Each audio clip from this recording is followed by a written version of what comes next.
introducing you. So we're delighted to have with us Professor Peter Neri today. Professor Neri did his undergraduate studies in Pisa at the school, I hope I'm saying this correctly, Scuola Normale Superiore, supervised by Concetta Morone and David Burr. He did his PhD in Oxford, supervised by Colin Blakemore and Andrew Parker, and then continued to his first postdoc at Stanford University with David Heeger using fMRI to investigate human vision. His second postdoc was at Cambridge University in the UK with Simon Laughlin, where he did fly electrophysiology, and his third postdoc he did at Berkeley University with Dennis Levi, doing vision psychophysics in humans. He was a university research fellow from the Royal Society for nearly a decade and is now a researcher with the CNRS at École Normale Supérieure in Paris. He published papers in top leading journals as Nature, Neuroscience, PNAS, and others. He's the head of the Laboratoire des Systèmes Perceptifs, which is a perceptual systems lab, I suppose. He investigates sensory processing and computations focusing on vision, however, also looking into additional modalities as audition. In his research, he tries to understand how sensory signals are processed and give rise to biological behavior. So without further ado, I'd like to welcome you, Peter, to our seminar. Thank you, Sharon, and thank you all for coming to the seminar, to this presentation. So you can all hear me, right? You can see the slides. One thing I want to just say up front is regarding questions. I think so from my viewpoint, it's best if you ask during the talk, because with the Zoom format, it's odd enough that I can barely tell if I make sense or not. And so if I get some questions, it actually makes me at least believe that I'm making some sense. And that's one reason. The other reason is that I don't expect there'll be a lot of questions in the end, because this talk is, so don't expect any grand insights into vision or anything like that, nor expect a detailed examination of a specific issue. So it's going to be mostly examples of a certain way of integrating psychophysics with computational neuroscience. That's the attempt I'm going to try here. So let me start the time. By the way, one thing I just want to correct, Sharon, minor detail, but I don't want Pascal to get upset. So Pascal is the director of the laboratoire. Okay, sorry for this. Directeur, we call him le directeur, just to piss him off. And I'm actually the director, the head, you're correct, of a team within the laboratoire, the vision team, because that's the structure in France. That's how it works. Laboratories are subdivided into teams. So let me start the timer, and let's move on to the first slide. So in this slide, I'm just going to, I was just trying to set out the big question that I want to discuss. So it's not big in the sense that it's important, it's just big in the sense that it covers the whole talk. And it's about using these models, these small circuits, to capture biological behavior, so human behavior or animal behavior. And I'm going to, this is what I've been working a lot on essentially since the beginning that I started doing visual neuroscience. Here are just a few examples. And so the main idea is to demonstrate to you the power and also the limitation of this approach of trying to capture behavior using these circuits.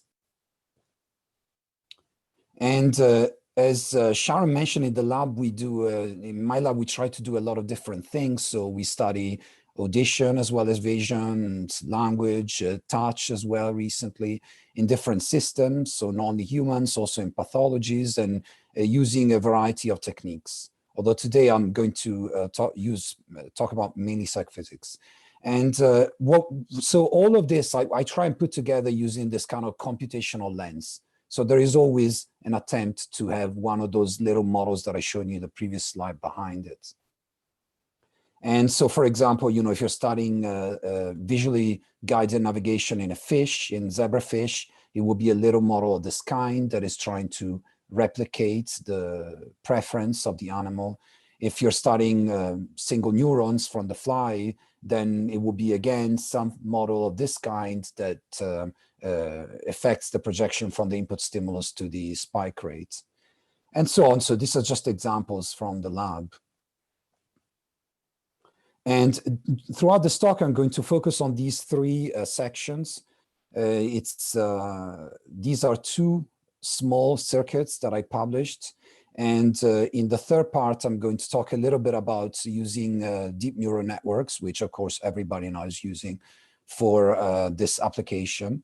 As I told you, it's going to be about psychophysics. So I just want to give you an overview here. And you could say really that using these models is pretty much the classical style psychophysics, dating back to contrast models in the 80s and so on.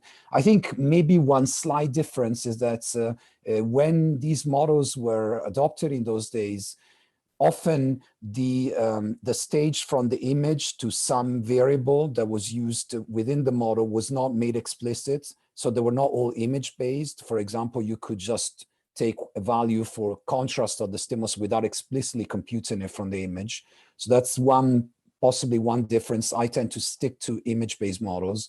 And the other difference is that sometimes in those days, not everything was entirely self-contained about the model. So you may have had a model, for example, of uncertainty or attention, or where there was an element, say the window of attention, that changed from one condition to another condition in the experiment. And this change was not affected by the circuit itself. For example, the experimenter would say, okay, the window of attention in this condition is such, in this other condition, it gets bigger, but the model is not making it bigger by itself. Whereas my models do everything starting from the image independently. So they're fully mechanistic in this respect. And around these three examples, I've split the talk into these three sections. So I just want to show you what you're in for. The first one is just to demonstrate how they work. And the second one is to try and get some insight into why they often work so well, in fact, which is not obvious, at least not obvious to me. And then the third question here is, do they work for real, meaning in more real, natural-like vision? And for this, I will talk about deep networks, application with deep networks we're using in the lab. I will also mention deep networks a little bit in the context of these two other questions. So one thing I want to clarify, especially for those of you who are probably who like the neural networks and the recent trend and so on. So you will see that in the talk, when I talk about them, often I describe them as not particularly well suited to modeling human behavior, for example.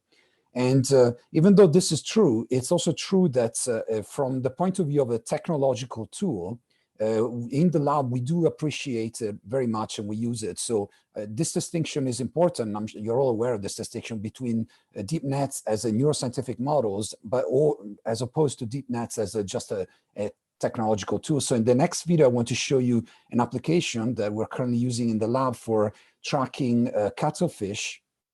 In this tracking algorithm, you can see on the left the original video, and you can see how well the algorithm works in aligning the animal on the right. And this is 80% of this algorithm I wrote is machine learning based. So it's performing very well. And so in terms of this kind of application, they're very, very useful. There is no denying. Whether then they can produce an approximation of sensory processing in humans, for example, it's an open question, which I will try and discuss partly in the talk. So let me start with this first question. How do they work, these models? So I'm going to start with a very simple stimulus to demonstrate this approach, which I've now been using for God knows how long. And many of you know about this reverse correlation technique. Of course, Josh here is one of the people who with me has worked on this for a long time. So let me just describe it in the context of this simple stimulus. So imagine you're an observer, you're looking at this bright line in the middle, that's your target, you have to detect it. And I present, on every trial, I give you a noise sample, so just pure bar noise. And in the other one, you get the noise added to the target. as you can see here. And then you have to press, yes, you know, which one was it? You know, was it the one on the left, the one on the right? So you just give a binary response here on the right. So you do that for many samples, and we just keep on changing the noise samples on every trial. And so here, so what you can do then in the end, if you assume that there is a perceptual coupling between the input stimulus and the observer, and that this perceptual coupling drives the binary response on the observer, you can use this technique, a reverse correlation technique, to recover the perceptual filter that is applied by the observer to the stimulus in order to generate this binary response. So I'm not going to go into the detail of how this is done, although I'll show it to you in the next videos, but I hope you just get a sense of what this is about. It's about mapping this kind of receptive field that the observer is using to extract that bar. And one way to think about how this experiment works is to imagine what happens if the observer is just ignoring the monitor and doing something else and pressing buttons randomly. So if you do such an experiment and you reapply the technique, what you will get is just noise out of your measurement. This is because what you added to the stimulus was noise. So if the observer is not enacting this perceptual coupling, then the relationship between the outputs, the button presses, and the input noise is random, and you are not going to get any structure. So the structure I showed you in the previous slide, this one, is a genuine reflection of the perceptual mechanism that the observer is engaging. And here in this video, I'm just going to demonstrate in a little bit more detail. So imagine you are presented with these two stimuli at the top, and you have to choose which one contains the bright bar.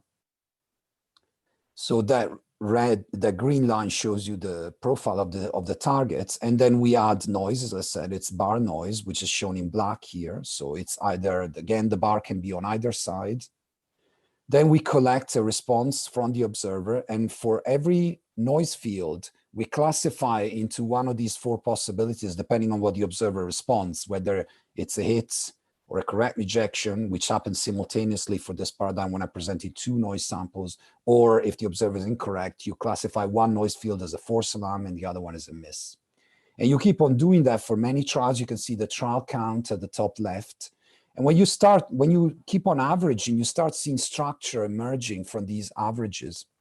And then you can combine these four averages across many, many trials into the bottom trace here. The rule for combining them is very simple. It's shown by the plus and minus signs that you see there next to the gray arrows. And what you get eventually from this procedure is, as I mentioned earlier, this picture of this filter that the observer is applying to the stimulus. I can see we're about 1,000, right now we're 1,000, 2,000 trials, 5,000 trials, 10,000 trials, 15,000. And so you can see that it's becoming more and more structured. At 25,000 trials, you can get a pretty good picture of this filter down at the bottom. So this is what it looks like. As I said, it's just a perceptual filter. And what you can do then is you can measure this under different conditions. In this experiment, one manipulation that I applied was to simply change contrast. So you can measure at low contrast, you can measure at high contrast, and you see that there is a lawful change in the structure of this filter, whereby a low contrast, it presents this bandpass structure with these negative flanks, and it becomes more low pass at high contrast. For those of you who are more used to seeing this kind of plot in the spectral domain, I replotted it here with spatial frequency on the x-axis and power, spectral amplitude here, in fact, on the y-axis. So instead, from every noise fields, I computed power instead of using the actual space, one-dimensional space profile. And you can see the same thing. So low contrast, it's bandpass. At high contrast, it's low pass. Interestingly, I will just mention this, although I'm not going to discuss it in this talk, but I realize it may be interesting to some of you. If you look at the neuron literature on this topic, what you find is the exact opposite. So if you look, for example, at a V1 neuron, you can see that you get this transition from low pass to high pass, but it's the other way around. It's low pass at low contrast and band pass at high contrast, which is exactly the opposite of what you see in human psychophysics. So And Peter, these curves are at the same level of performance? what do you mean, between neurons and observers, or? No, high and low contrast. Yes, so the performance changes a little bit as you go from low to high contrast. It improves, but it's a small improvement. But, and that's a very good question. So Josh, I know what you have in mind. So of course, one could argue that it's a bypass, it's a byproduct of a change in performance. So what I did in order to exclude that is I also simultaneously have a change in SNR. I measured basically a 16 possible combinations of contrast and SNR. And what I see is that with SNR, obviously performance changes. And in fact, it changes a lot more. I can produce a much larger change in performance than I do with contrast. And yet there is no change in the shape of the filter with SNR. So I can, for sure, I can exclude that it's a byproduct of performance. Okay. So now the question is, how do we model this, this change? As I mentioned, I was going to talk about deep networks, and here they are. So this is an example of how AlexNet, trained on this task, performs. As you can see, it does not produce this, the changes in humans. In fact, if anything, it does the opposite.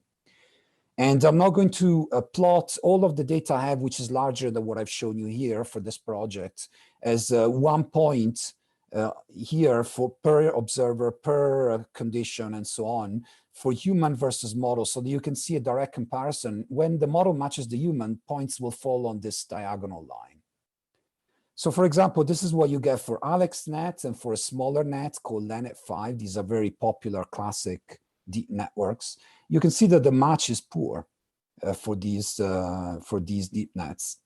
And now I'm going to show you what you get when you try and use one of those small circuit models that I tend to favor. Here is an example of a model for which right now I'm only showing you this, how this left branch captures. So the left branch is very simple. It's just a linear bank of filters. It's just you're just doing a convolution over the stimulus with these filters. You're then applying a weighting function that's Gaussian. And what you get is, it's not bad, but it's not great. And this is kind of like, you can think of a bank of simple cells. Then the right branch here is more like a complex cell. So here you do this convolution, you square, so you're computing energy. That's why I mentioned it's more like a complex cell operation. And then you have this gain control, the classic gain control circuit here. And again, I mean, this doesn't do badly, but it's not great. What happens when you combine them, though? And when you combine them, this is shown in blue, you get a very good match between human behavior, shown here at the bottom, if you like to look at these filters more than at this kind of scatter plot, versus this one on the left. It's not perfect, but the model does capture this transition, a low contrast from band pass to low pass at high contrast. And Peter, this is not...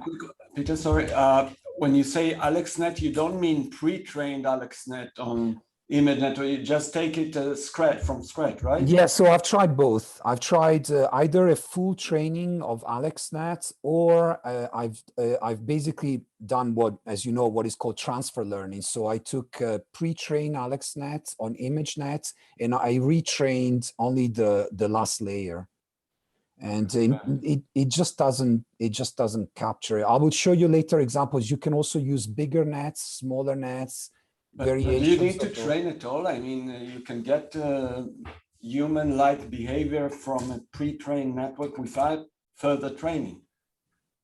I mean, you just probe it with the stimuli, and you might get similar. But I don't know. Did you try? Yeah, no, that? you can. You might. In fact, you're right that you might, but you don't. Okay. So we'll talk about it later. I did a lot of and this is but your question is very relevant. It's very important. I'm not going to present enough to fully, like in the top, but we can discuss it in the end, and I can tell you a lot about this. I've looked into this in great detail. So what I just wanted to give you sorry, here, can I ask a clarification? Yeah. When you say you fine-tune the network, you fine-tuned AlexNet or whatever, what did you fine-tune it on? Yeah, so There are two possibilities. So you can either, for example, you can tune it or train it. I mean, you can do fine tuning, transfer learning, or just the last layer, or you know, complete from scratch training. I've tried them all. If you train on the signal itself, Okay. so I'm training on the signal. I know whether it's correct or incorrect. So I'm doing So when you direct say the supervision. signal, you mean these synthetic stimuli that you're presenting to Yes. your So the signal is the target, the signal that I'm adding to the noise. Yeah. So that I do have a pretty straightforward ground truth label there. Yeah. If So it's a binary classification between stimulus present and absent. Yes, exactly.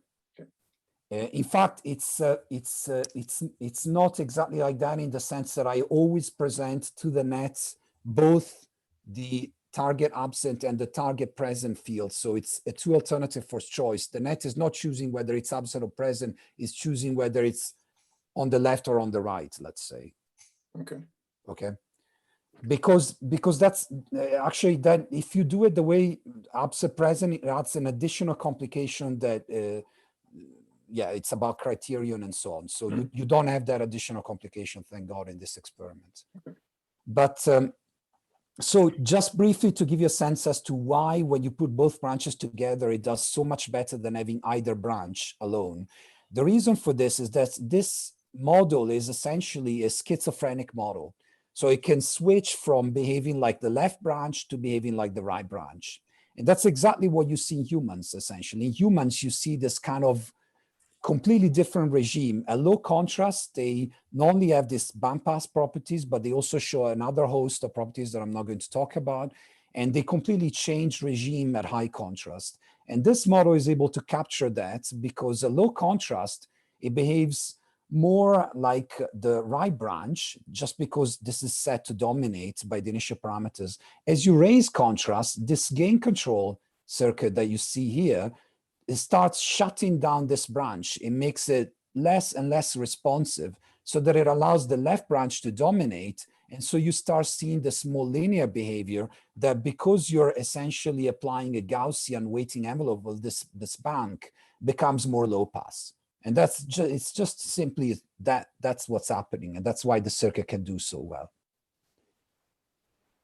And this is more on deep nets, so depth doesn't help.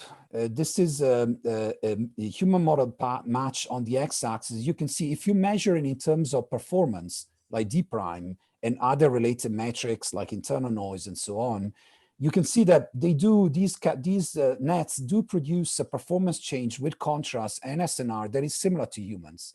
But if you start measuring those perceptual filters from reverse correlation, you just don't get a good match as you change contrast and SNR. And this is true for a very different depth across these networks and training regime and so on. But I can tell you more about this at the end of the talk. If you're interested, you can ask me. So now, why do they work? Let me see. So the timing, already 20 minutes. Okay. So, by the way, I mean, you can probably see that I'm in my daughter's bedroom right now. So if she bursts into the bedroom, don't be shocked, or rather I should tell myself not to be shocked, but it may happen because it's nearing lunch break now. So why do they work, these models? And here I'm going to switch from the line that I showed you earlier to a Gabor patch. And so it's going to be exactly the same thing. The technique works the same. Noise now is two-dimensional because the Gabor also has this obviously variation of the Gaussian envelope vertically. Same idea, you apply noise, you apply this technique, and you get this picture of the filter that is engaged by the observer to detect that the Gabor patch. This is actual data. So it looks pretty much like you expect, like the Gabor itself. The interesting thing about this Gabor stimulus is in 2D is that now you can also apply noise in different dimensions. So for example, what you can do is instead of using 2D pixel noise, you can produce this kind of wavelets, set of wavelets that are oriented. They span the entire orientation axis. Then you can apply random contrast to each one of them, as you can see here, add them all up onto the stimulus. So that now you're producing again a mask. So you're masking the stimulus like before with this noisy sample that changes on every trial, but it's defined across orientation. So now you're randomly changing the amount of energy you're sending into each orientation channel. You can apply the technique again, it's the same procedure, except this time, of course, you're going to get an orientation tuning function across this set of wavelets here. This is the target vertical in the middle. And what you get, this is data, what you get when you measure from humans is this sort of a positive peak here, which you expect. It means that when there is a lot of noise at that orientation, observers are more likely to respond that they saw the Gabor.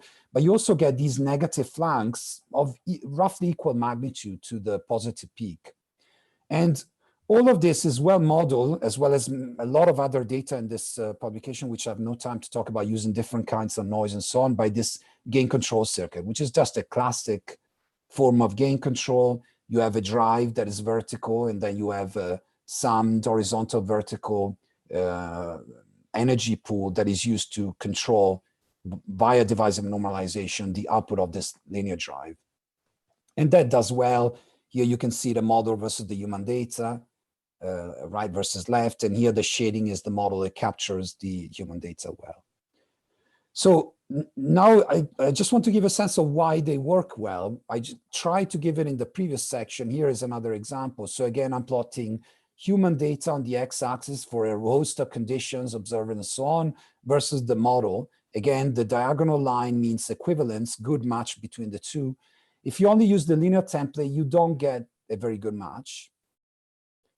And then when you add that gain control element that I showed you earlier, you get a much, much better match, as you can see, between the human and the model data. Now you could say, well, this is obvious. I mean, I'm adding extra stuff to this circuit. It's bound to get better.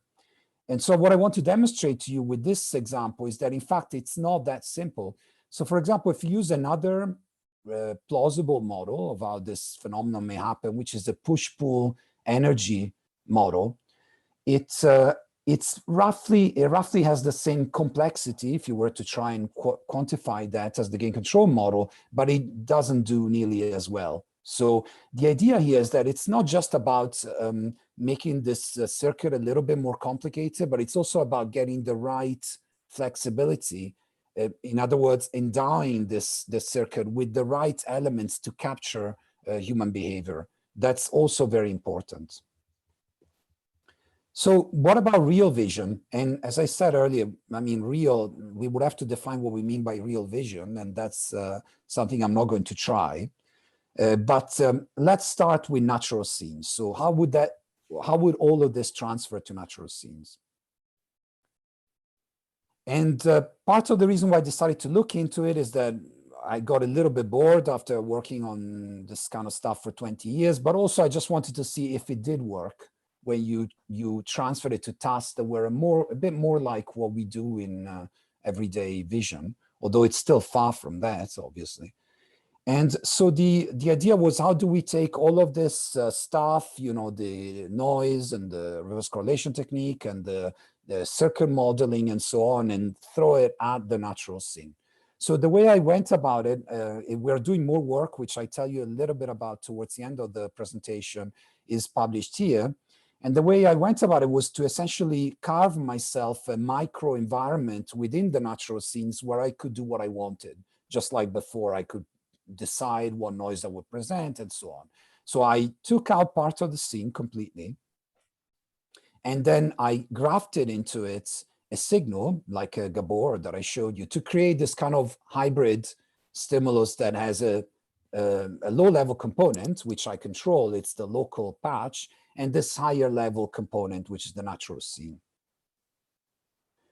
And then what I asked, what you can ask observers, for example, in this example, is to perform a task that is similar to the ones I showed you earlier. So it's just a binary classification. They have to say, for example, whether the Gabor is oriented along the local structure of the natural scene, which I will refer to as congruent here, or whether it's orthogonal to that structure, which I will refer to as incongruent. And then you splash noise, orientation noise in this case, so the wavelet noise I showed you earlier, onto the patch. And you get something like this. So this is the orientation tuning function for performing this congruent versus incongruent task. And as you can see, it bears some superficial similarities to the orientation tuning function I showed you earlier for detecting a vertical Gabor. But there is an important difference. So the main difference is that the x-axis in this plot is in absolute monitor coordinates. So for example, vertical, this point here on the x-axis, refers to vertical on the monitor. That's actual vertical target on the monitor. Whereas this equivalent point here on the x-axis, which I indicated notionally as vertical, is not vertical at all. That could be any orientation. It's the local orientation defined by the natural scene. That's what it is here. So I re-registered all the data, all the orientation has been rotated, so the congruent would end up here, and incongruent would end up at this other orthogonal orientation. So in other words, the coordinates here are the scene coordinates. So it's as though we're affecting a coordinate transformation as we go from here to here with this new paradigm. And this transformation is critical for us to be able to use tools such as these, but within the context of a natural scene, so that we can now ask questions about the natural scene itself. And that's the trick, essentially, here. So that orientation here could be anything. It could be vertical, if the natural scene was vertical, where the probe was inserted. It could be diagonal, it could be horizontal, and so on. It's all referred to as congruent. And so now we can try and ask some more interesting questions. So for example, consider this natural scene and consider these two patches. You can see that here, the edge is well defined by contrast energy, whereas here it's poorly defined, it's almost absent. And so you can ask what happens when you measure a tuning function from human observers for these two locations. So in the next slide, I'm showing you in blue the amount of edge contrast energy that is contained at the level of these two patches. You can see that, as you could saw from the image itself, there is much more here. And what I found, which I was a bit surprised about, is that when you measure orientation tuning functions for two different locations such as these, which are referred to as poor in the image-based content and rich in the image-based content, you see virtually no change. You get roughly the same tuning.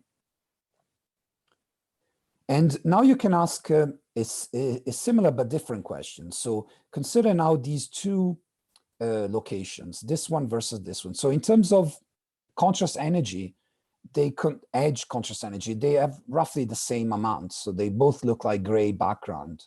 But they are very different from the point of view of your perceptual representation. In particular, this one here marks an important boundary in the scene between the table, which is the figure object, if you like, and the background.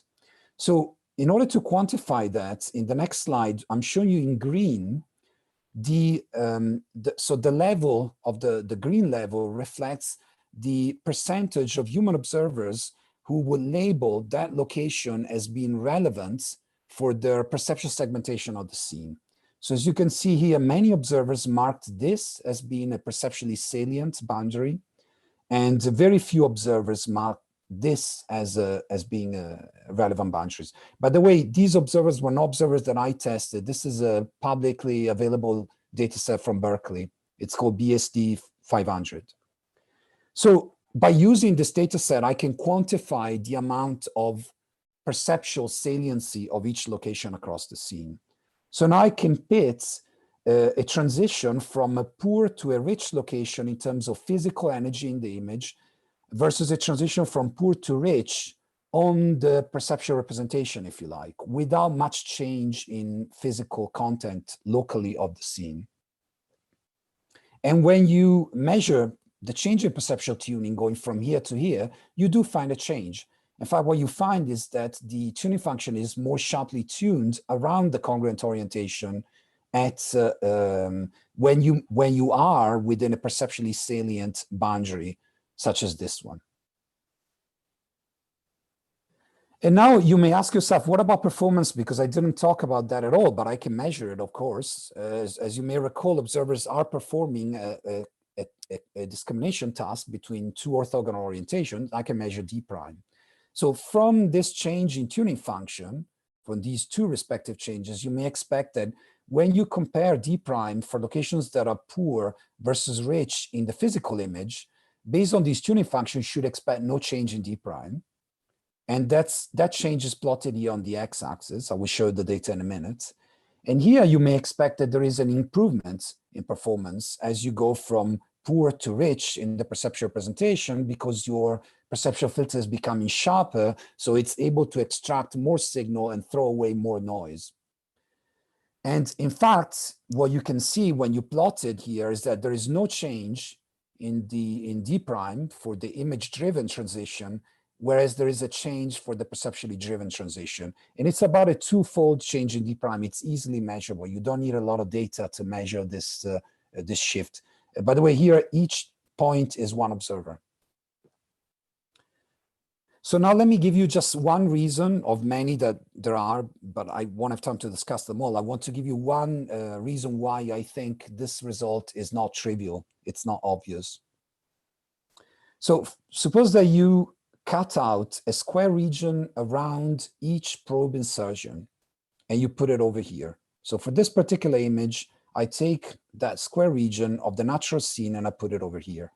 And then I keep on doing that over many, many images. Of course, I said I used hundreds of natural scenes and many different potential insertion points. So you keep on populating it with all possible insertion points in images. These are actually not all of them, but a representative subsample. When you put them all together, what you can see is that if I compare those on the left here, which are for poor image content, physical image content versus rich, they look different. Just by looking at them, this local region around the probe looks different. You can see that there is less edge contrast on the left and more edge contrast on the right.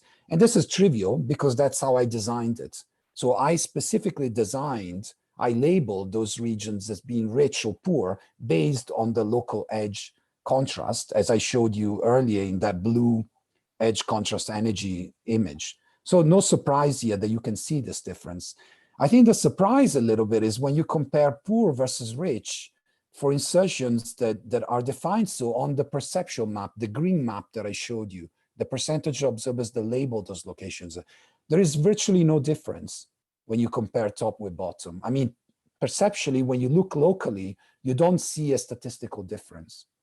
So if you were to guess which comparison should produce a change in D prime, for example, in performance, the guess, at least my guess would be, is that I should see a difference here, but I should see no difference here. And yet the data goes exactly the other way around, which means that this change in D prime is not driven by local statistics. It's driven by something else. And what that could be, it's up for grabs. So one classic interpretation would be this kind of feedback story. So you start out with your machinery that is emphasizing regions that are rich in the physical image. And then as your brain starts processing the scene and making up that it's made of a table, that this table is the figure and so on, your perceptual representation should feedback onto the machinery, retune it so as to emphasize now regions that are perceptually salient and de-emphasize possibly those that were physically salient in the image, but they didn't mean anything. They were not a boundary, a relevant boundary. So that's how the feedback story goes. And there are several problems with the story in terms of consistent with my data. One of them, of course, is that it's kind of a hand-waving account of the situation. So I'm not going to completely get rid of the hand waving because I'm Italian and I like waving my hands. But I will try and do that a little bit with a little bit of modeling. So I'll show you a couple of examples. So as far as this change in sharpness of the tuning function goes, it's not too difficult to simulate with a simple circuit model. So what you do is, for example, you set up the model in this way with these filters to get the black trace, and then you change, say, the filters or other parameters, and you can produce this change in sharpness. That's fine, but the problem is, what is producing the change in the model? That is the question. And the local circuit itself cannot answer that question because that question has to do with the scene. And to get there, what you can do is use these deep nets that that I showed you earlier. And so in this particular example, I used this particular networks, which is now dated, of course, but at the time it was reasonably new. And what I did was essentially use the model, the deep net, to relabel all location as being poor or rich based on the output of the segmentation produced here by this deep nets. And when you do that, you can see that essentially the perceptual saliency representation produced by the model is similar to the human one. So the black is the human data, the green is the data shift produced in D prime by the deep net relabeling of the boundaries, and it goes in the right direction. And this is not trivial. For example, if you use more now dated, of course, but more classic segmentation algorithms from computer vision, such as this one here, which predates the deep network revolution, obviously, you don't get that kind of shift. So it's not trivially obtained with any segmentation algorithm. Peter, this was just a little unclear to me. You use the deep net to label a contour as rich or poor, and then you adjust the filter accordingly. Is that what you're saying? No, yeah, I wish I could have done that. No, it was much simpler than that. What I did is I essentially relabeled the, when I split the human data set into, I split it, or normally I split it according to that map that I showed you from Berkeley based on the percent. I just replaced that map with the map produced by the deep net. And if the deep net matches the map produced by observers in terms of what they label as a cinema, then you get a shift, otherwise you don't, yeah. So you get a decent shift with deep nets of that kind. This is far from what you describe. I wish I had something that would allow me to go back to the circuit model.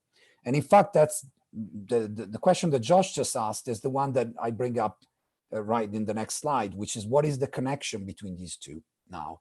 And that connection is essentially lost here because we don't have an answer right now. If you look at the literature, there has been an attempt to combine these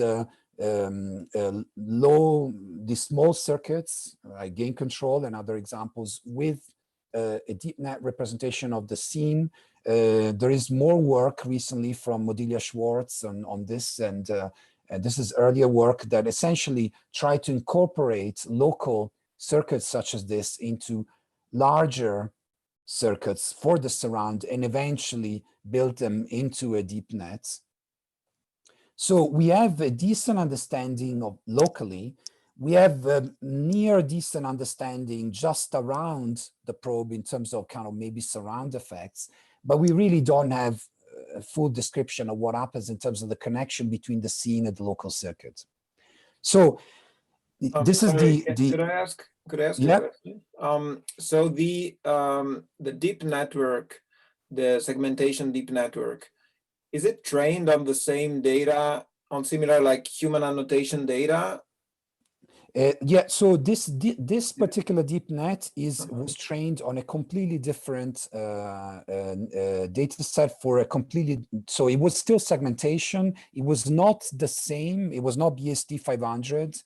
And I don't remember now. I would have to look it up because it's been many years now. It was one of the main challenges for image segmentation data sets. But it is based on similar data, so human annotated segmentations. Well, of course, for segmentation, typically the ground truth in these challenges is human annotated, yes. Yeah. But No, I presented the deep net with the data set from BSD 500, which it had never seen. Okay, but this, what I'm trying to ask is it surprising that the deep net that was trained on human annotation of segmentations can reproduce the pattern that you see with? Yeah, so you're right in asking that question, and I think that the way to think about that question is in terms of the fact that here we're measuring a low-level task. So we're measuring performance in a low-level discrimination task.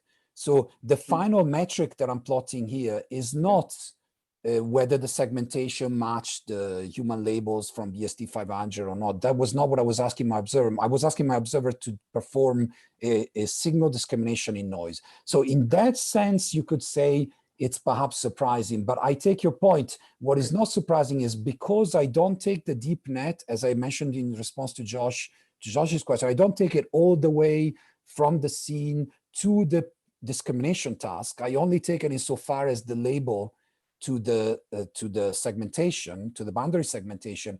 In that sense, your question is relevant. It's not that surprising because if the deep net does something similar to the human, then it will reach that level of BSD 500 and then the labeling works. Okay. So you're right in that sense, yes. Okay, thanks. Of course, now, I mean, you know, you have to think about now, I published this paper years ago and I started working on this a few years before that. So at that time, it was a bit more surprising. I think now it's less surprising that a deep net can do segmentation kind of like a human.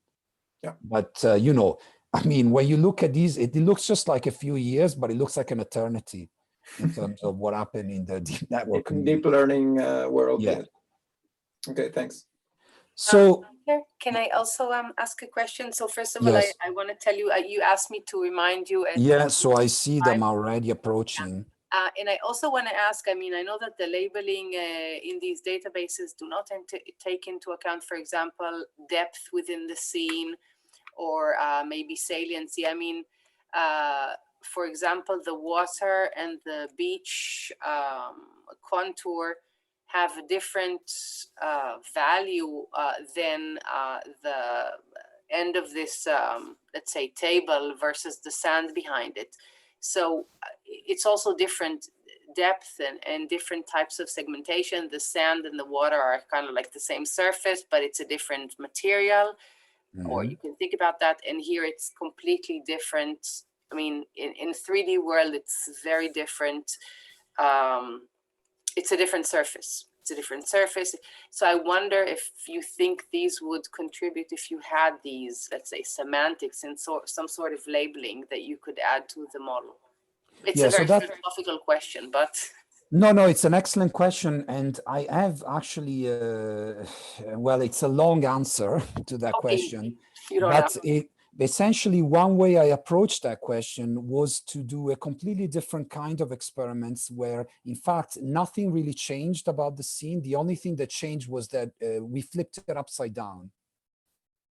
We have a whole set of measurements with upside down versus upright natural scenes.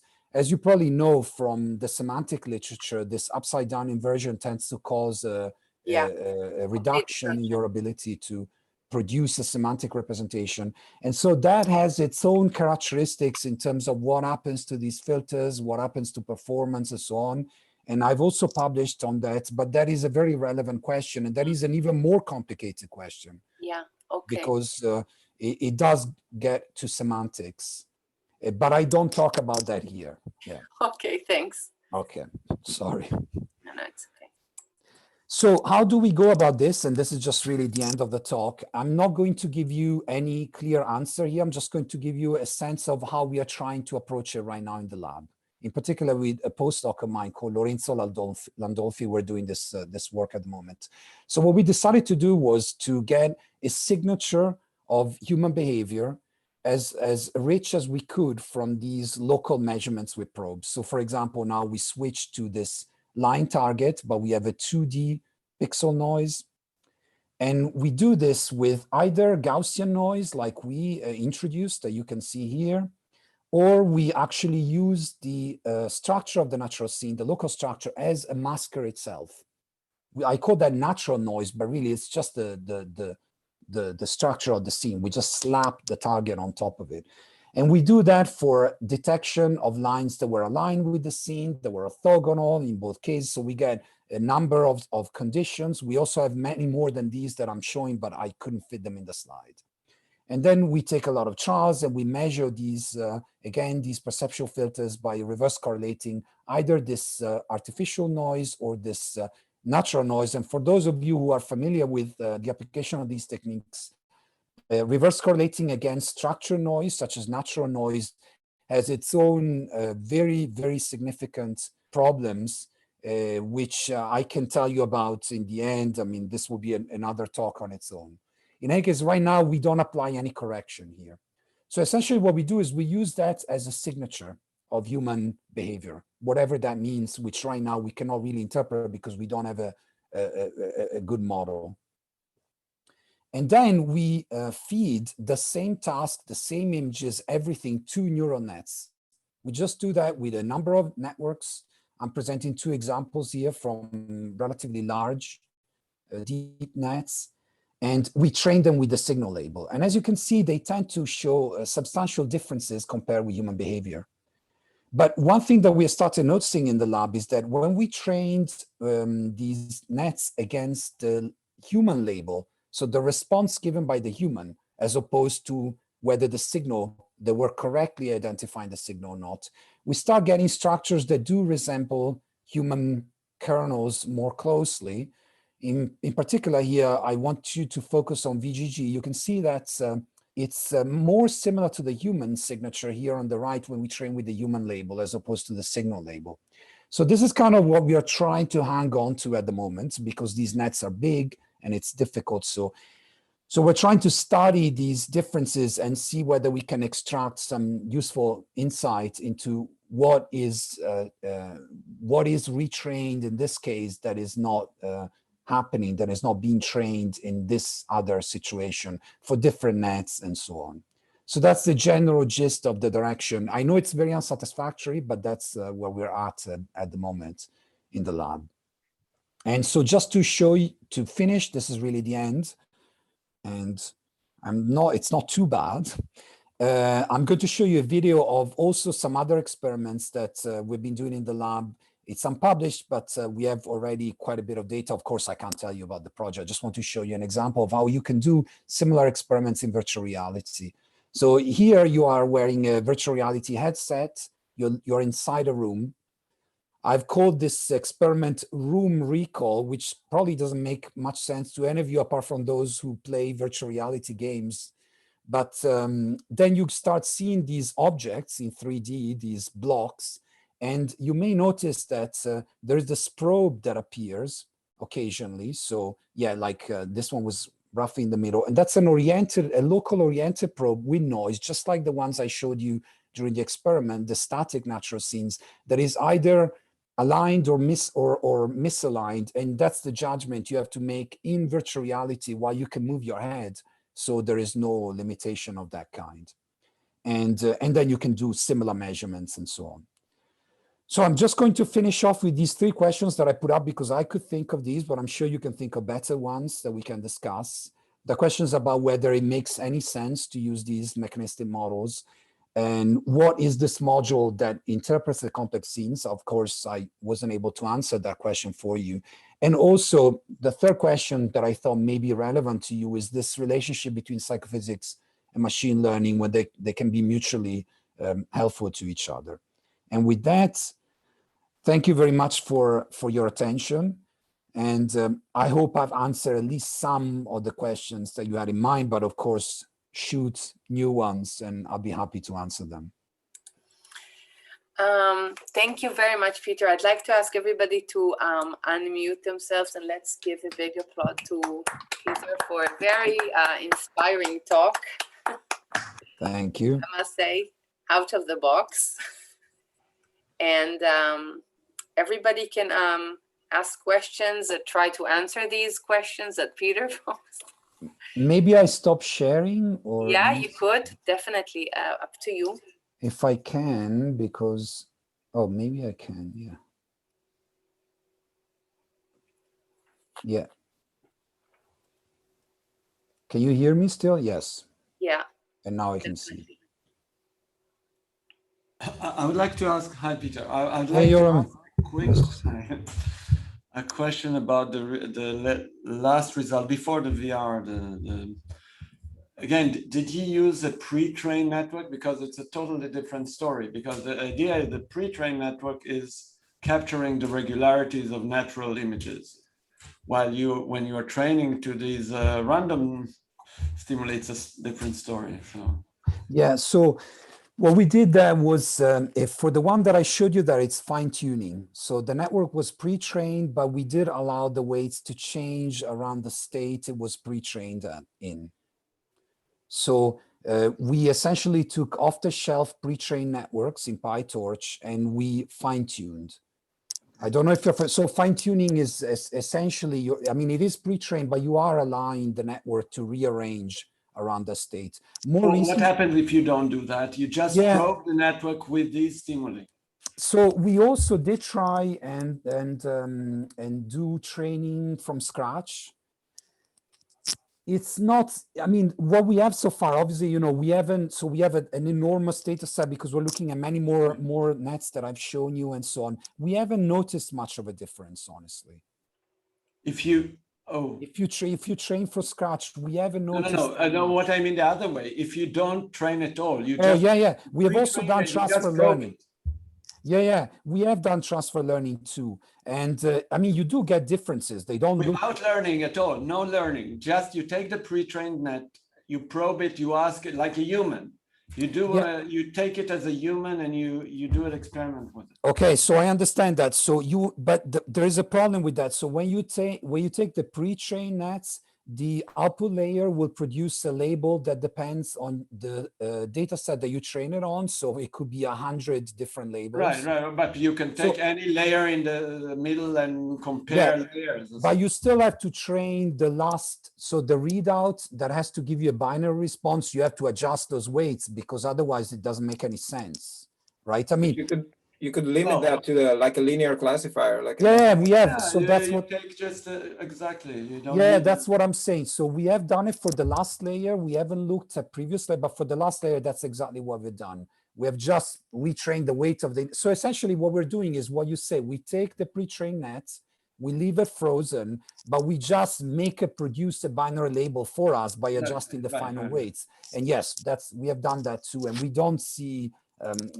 much of a difference. In fact, it's much harder to get that to train with human label and produce what I've shown you with fine tuning.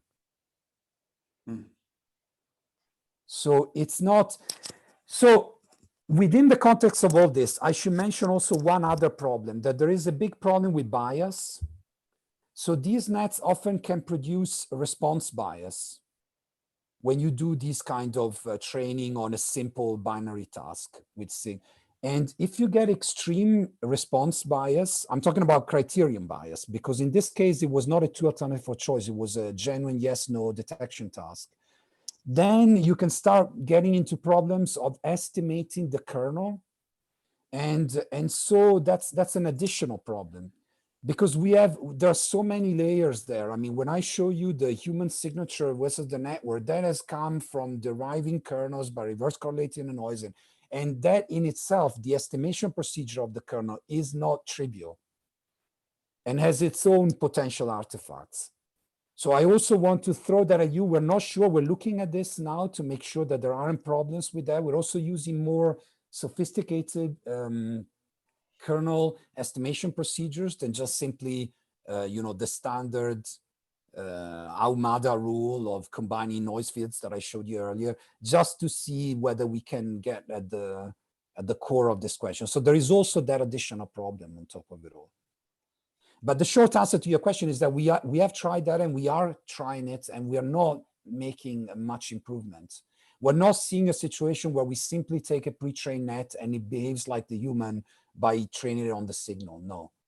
Oh, you don't see. Okay. No. We should discuss this because I see different things. Okay. Yeah. Thank you, Yoram.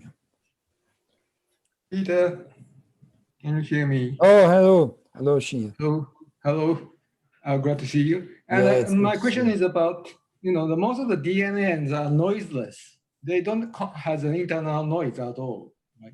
So the reason why the contrast change is important is probably that it's the relationship with the external noise and the internal noise are changing, but most of the artificial neural network is noiseless. So the contrast doesn't matter because you can amplify it in any way. Yeah. So that's a critical difference, isn't it?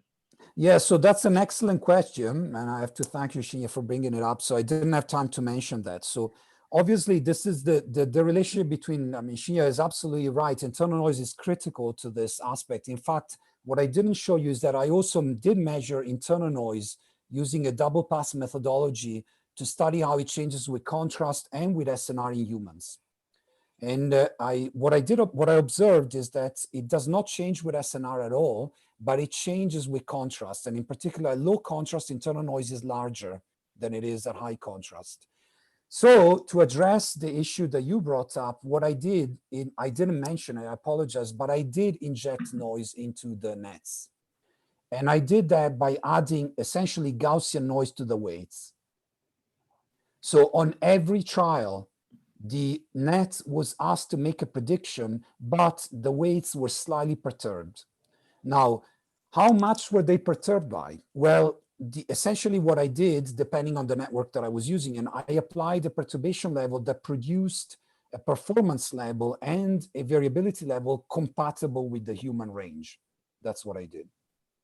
And what I observed when it comes to internal noise, when you measure internal noise from the net, like you do with humans, is you actually get that the net reproduces the human behavior well. So the net is able to capture the change in performance and internal noise of the human observer quite well as you change SNR and contrast. The problem is when you measure say the perceptual filter, the kernel, the first order kernel, that just doesn't change the way the humans change it with contrast. Yeah. And the artificial net replicates your contrast effect. I mean, that you showed that in the beginning that the increase in contrast actually make it more broadband. Yeah, no, so the deep net doesn't produce that. It doesn't produce it if you train the net on the signal. So if you just train it like you train the human, you give the same feedback as you do to the, it doesn't capture that change from band pass to low pass with increasing contrast. It does not at all. In fact, often networks produce the opposite behavior, which is what you see in neurons, by the way. So you know the answer to that is a clear no, they don't. Now, there is a separate answer. Can you make the net, can you push it to produce that behavior by training it on the human label? In other words, by feeding the net, like I showed you the end, the response given by the human, as opposed to whether the target was on the left or on the right for real, okay? So that the net will train on human label, even when the humans were incorrect, to try and replicate. So that the answer to that question is yes and no. So it's, yes, in the sense that if you had enough data, you could do it. And I can tell you why I know this, but no with the data I have. So with the size of the data set that I have, which is very large, I mean, the entire project there, we're talking about over 600,000 trials. So it's more than 500,000 trials in this project. But just you just don't get the net to do it. What you can do is I can use my circuit model, which is much more reliable than the human observer. So I take out most of the unreliability there. I generate a gigantic data set from that circuit model, which I know replicates the humans. Then I use that to train the net, and then the net behaves like a human. So I just want to say that the noise is very important, and also the reason why the tuning change as a function of contrast may be to adjust to the environment, and also that the internal noise is a critical factor. So without introducing that factor into the artificial neural net, probably the change contrast, if the system has no noise, contrast means nothing. Change of the contrast means nothing because you can rescale it in any way.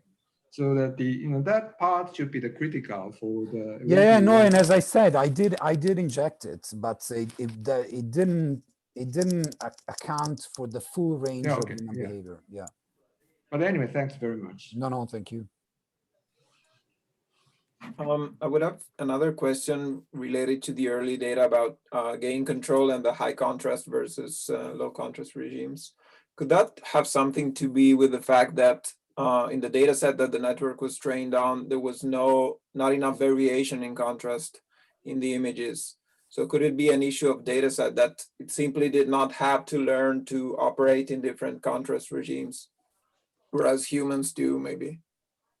Well, so, but are you asking this in relation to training the network on this on the stimuli that were used for the task and for the experiment, or on natural scenes? And, on the actual ImageNet or whatever data set, there's probably not much of a variation in contrast there. So it makes sense that the network would not learn to operate in like a high contrast and a low contrast regime because it never had to do so.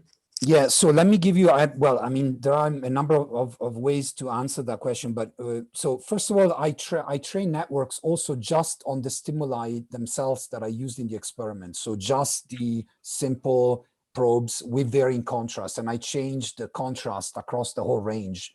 So I did it by training the network without changing contrast. With changing contrast, I did all possible versions, and it doesn't help.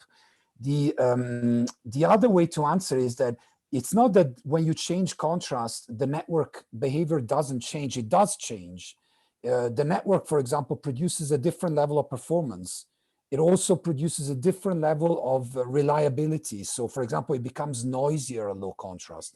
So the network is representing contrast somewhere. Because you're going outside of the training distribution. But you mean when you... No. You're exposing the network to contrast that it has never seen before.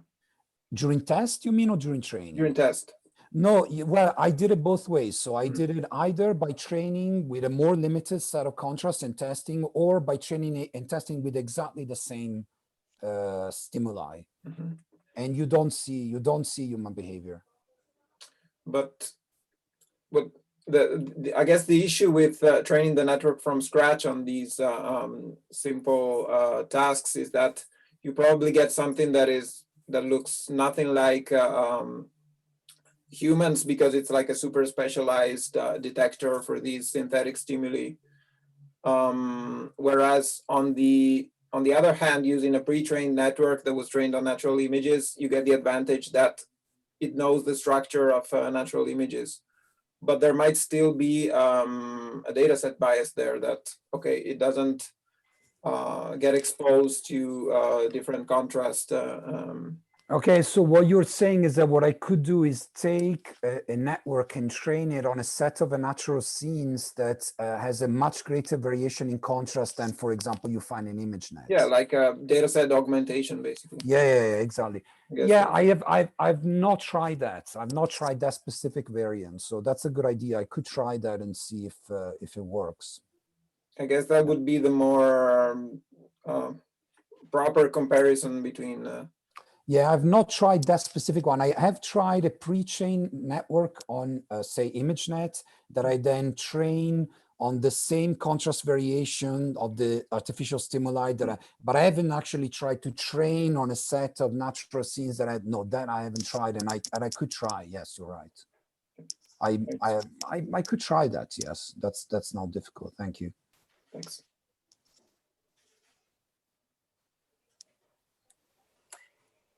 Peter, I also have a question about, I mean, the tasks that you mentioned are more or less related or similar to the sensitivities that are displayed in, let's say, V1. So orienting, but what if you would, I mean, it's not that I have an idea how to do that, but if you would change the task or what you're doing and go into more like high level aspects of vision, such as objects or maybe things that are not, or, you know, more complex contours and not just line orientation in a specific place that is driven by, let's say, Gabor or similar to Gabor profile. Do you think the differences, you would find the same results? Do you think it would influence the network and the results in a different way? But Sharon, are you referring to, for example, changing contrast in the context of these higher level stimuli, or?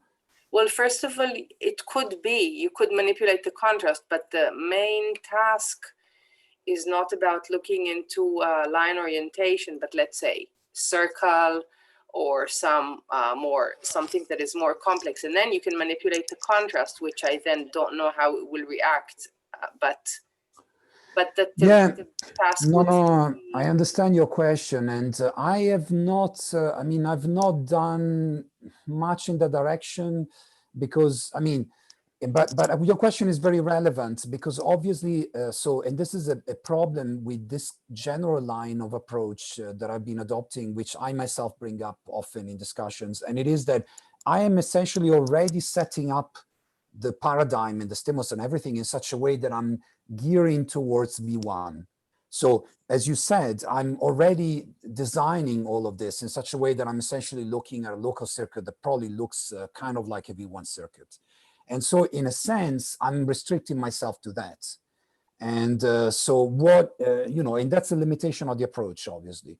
What if you were to look at something else? So I have not done it. And for me, the reason for not venturing too far in that direction is that then I lose all the benefits that I have gained over these decades from, using low-level models, control noise statistics, and handling these kernel estimation procedures and so on, which typically are done in very simplified contexts. So for known signals and so on. As soon as you start moving away from that and introducing tasks that are not that well quantifiable and controlled, then you lose a lot of that toolbox. So that has been one of the motivations why I've always tried to stay within that toolbox regime. But yes, I don't know. I don't have an answer to your question. I don't have data to answer. Yeah. Okay. No, that's fine. It's just. But I totally. I mean, it's a totally just. I myself think about this as a big limitation. The fact that obviously, yes, I'm looking still at what are local discrimination tasks in the end, even though they're. It's not a limitation. I see it as building blocks for next stages. Yeah. Well, thank you. That if the next stages ever come to fruition, but yes, that's the unknown here. Can I ask a question, Peter? That you've been focusing on the first order kernels throughout your talk, and I'm just wondering, do those account for a similar amount of variance across all of your tasks, or might in some tasks just people use a different strategy? Yeah, that's a very good question, and I did look into that in as you can imagine, given how much I've worked with other kernels, and so I have looked into that, and that is you're perfectly right. So there are behaviors that you see that are better, in fact, accounted for by using the second order kernels or other ways of estimating. For example, one you are very familiar with is comparing the target present versus the target absent first order kernel, which is, as you know, an indirect indication of nonlinearity. And I've looked at all of those, and they are very strong. So when you change contrast, as I mentioned very briefly, but it was probably incomprehensible, at low contrast you see a lot more nonlinear behavior. So you get a big second order kernel, you get big differences between target present, target absent at low contrast. When you raise contrast, behavior becomes surprisingly linear. It's very well accounted for by a linear model at high contrast, which is surprising in many ways because it goes in the opposite direction of previous interpretation of what would happen with contrast. But others may not be surprised because you approach a level where you're applying a squaring nonlinearity and so on. So it depends on the view you take, but definitely it is the case that those effects are there, they're large, they're measurable, and they should be taken into account. And by the way, when you move on to that level, so to the second order level, the deep nets are even worse. It's even worse to get them to produce human behavior at that additional level of characterization. Yeah. Well, I'd like to thank you, Peter, again for joining us for this wonderful talk, and everybody can unmute yourself and give again. Big applause. Well, thank you, guys. Thank you very much. And next week, we will have here with us Boton de Rosca, who will talk about restoring vision. Oh, sorry, it's not going to be next week. In 2 weeks. Next week, we don't have a seminar. We have a holiday here. So in 2 weeks, on May 25th, we'll be back. And thanks again for joining us and for a lovely talk. Thank you all, guys. And it was great seeing you again. Have a good day.